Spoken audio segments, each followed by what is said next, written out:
Monday ఎండల్లో చల్లటి కబురు మోసుకొచ్చింది వాతావరణం. నైరుతి రుతుపవనాల రాక ఈసారి కాస్త ముందుగానే మొదలైంది. ఆల్రెడీ అండమాన్ తీరాన్ని తాకే.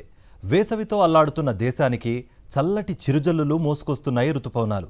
ఈ చల్లటి గాలులకు ఆహ్వానం పలుకుతూనే అసలు ఈ రుతుపవనాలు ఎలా మొదలవుతాయి, ఎటువైపు నుంచి వర్షాన్ని కురిపిస్తాయి, ఎక్కడితో ముగుస్తాయి, ఆ వివరాలు ఇప్పుడు చూద్దాం.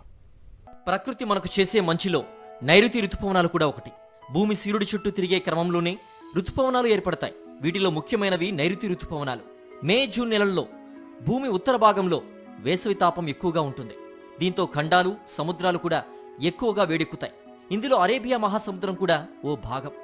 భూమిపై ఉండే వేడి, సముద్రంలో ఉష్ణోగ్రత మధ్య తేడా వల్ల నీటి ఆవిరి మేఘాలుగా ఏర్పడుతుంది. దీనికి గాలులు తోడై ఆ మేఘాలు దేశవ్యాప్తంగా విస్తరిస్తాయి. ప్రతి ఏటా మే నెలలో జరిగే ఈ పరిణామ క్రమమే నైరుతి రుతుపవనాలు. భారతదేశానికి అధిక వర్షపాతాన్నిచ్చే రుతుపవనాలు ఇవే. నైరుతి రుతుపవనాలు భారతదేశంపై రెండు భాగాలుగా విస్తరిస్తాయి. ఒకటి అరేబియా సముద్రం వైపు నుంచి, ఇంకోటి బంగాళాఖాతం వైపు నుంచి.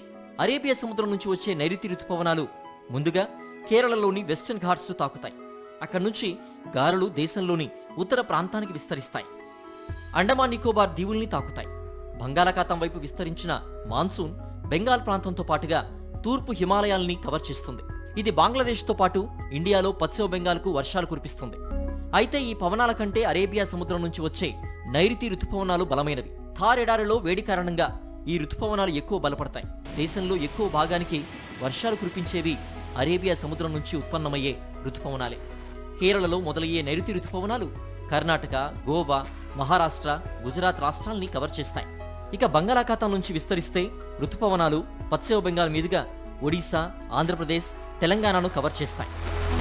భారతదేశంలో వ్యవసాయానికి ప్రధాన ఆధారం నైరుతి రుతుపవనాలు. వర్షాధార పంటలన్నీ ఆధారపడేది వీటిపైనే.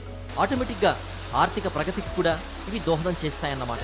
ఈ ఏడాది నైరుతి రుతుపవనాలు కాస్త ముందుగానే దేశంలోకి ప్రవేశిస్తున్నాయి. మంగళవారం మధ్యాహ్నం నాటికి ఇవి అండమాన్ తీరాన్ని తాకాయి. వీటి రాకతో 2 రోజులుగా అండమాన్లో వర్షాలు కురుస్తున్నాయి. గాలుల వేగం కూడా పెరిగింది. దీనివల్ల రాబోయే 3-4 రోజుల్లో అరేబియా సముద్రం, మాల్దీవులతో పాటుగా దేశంలోని పశ్చిమ ప్రాంతాలకు రుతుపవనాల జోరు మరింత పెరుగుతుంది. మే 27 నాటికి ఈ రుతుపవనాలు కేరళను తాకే అవకాశం ఉంది. సాధారణంగా ఇవి జూన్ 1 నాటికి ఆంధ్రప్రదేశ్కు చేరుకుంటాయి. కానీ ఈసారి 3 రోజుల ముందే వచ్చే అవకాశం ఉందంటున్నారు. 2009 తర్వాత నైరుతి రుతుపవనాలు ఇలా కాస్త ముందుగా రావడం ఇదే తొలిసారి. ఈసారి సాధారణం కంటే ఎక్కువ వర్షపాతం నమోదయ్యే అవకాశం ఉందంటోంది వాతావరణ శాఖ. మన దేశంలో 52% సాగు భూమికి ఈ వర్షపాతమే ఆధారం.